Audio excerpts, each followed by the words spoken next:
सोनारगढ़ किला राजस्थान के जैसलमेर में स्थित है।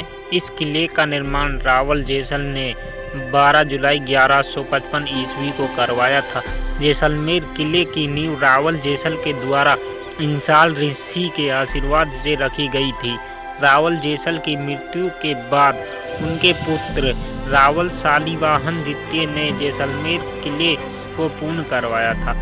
जैसलमेर के इस किले को निर्मित होने में लगभग 7 वर्ष का समय लगा था। यह किला धानवन की श्रेणी में आता है, यानी एक ऐसा किला जो चारों ओर से रेगिस्तान और रेत के ऊंचे टीलों से घिरा हो, धानवन दुर्ग कहलाता है। जैसलमेर का यह किला त्रिकुट पहाड़ी पर बना है। त्रिकुट पहाड़ी को गोराहरा पहाड़ी के नाम से भी जाना जाता है। इस किले को त्रिकुटगढ़ और गोहरागढ़ भी कहते हैं। जैसलमेर किले को कई अन्य नामों से भी जाना जाता है। इस किले का निर्माण कार्य रावल जैसल ने शुरू करवाया, इसलिए इसे जैसलमेर दुर्ग भी कहते हैं। सोनारगढ़ किले को राजस्थान का अंडमान रेगिस्तान का गुलाब और गलियों का दुर्ग भी कहा जाता है। चारों ओर से रेत के ऊंचे टीलों से घिरा होने के कारण इस किले के बारे में अबुल फजल ने कहा था कि यह एक ऐसा दुर्ग है जहां पहुंचने के लिए पत्थर की टांगें चाहिए। सोनारगढ़ किला राजस्थान के चित्तौड़गढ़ किले के बाद दूसरा सबसे बड़ा आवासीय दुर्ग है। इस किले के चारों ओर किले की सुरक्षा और सुंदरता के लिए घाघरा नुमा परकोटा बनाया गया है, जिसे कमरकोट भी कहा जाता है। सोनारगढ़ किले को इतिहास में 2.5 शाखों के लिए प्रसिद्ध है। जैसलमेर दुर्ग में पहला शाखा 1332 ईस्वी में हुआ, जब अलाउद्दीन खिलजी ने जैसलमेर किले पर आक्रमण किया था।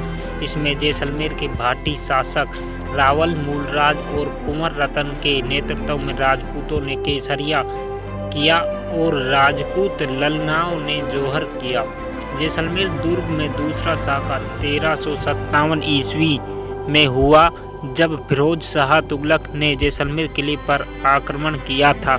इसमें भाटी शासक रावल दूधा, त्रिलोक सिंह और अन्य भाटी सरदारों ने शत्रु सेना से लड़ते हुए वीरगति पाई एवं दुर्ग की वीरांगनाओं ने जौहर किया। जैसलमेर दुर्ग का तीसरा शाखा अर्ध शाखा कहलाता है। यह सन 1550 ईस्वी में हुआ था। इस शाखा में राजपूत पुरुषों ने केसरिया तो किया, लेकिन महिलाओं द्वारा जौहर नहीं किया गया था, इसलिए इसे इतिहास में अर्ध शाखा के नाम से जाना जाता है। षड्यंत्र वंश कंधार के अमीर अली ने स्त्रियों के वेश में अपने सैनिक किले के अंदर भेजने का प्रयास किया, परंतु उनका भेद खुल गया था। महारावल लूणकरण के समय मुगल बादशाह हुमायूं जैसलमेर होता हुआ अमरकोट और ईरान की तरफ भागा था। लूणकरण ने हुमायूं की सेनाओं को जैसलमेर में डेरा नहीं डालने दिया था। लूणकरण ने ही एक विशाल यज्ञ का आयोजन करवाया, जिसमें विगत 800 सालों में तलवार के बल पर जबरन मुसलमान बनाए गए हिंदुओं को पुनः हिंदू धर्म में शामिल करवाया गया। इस यज्ञ में सिंध, मारवाड़ और कच्छ से भाग लेने अनेक लोग आए थे।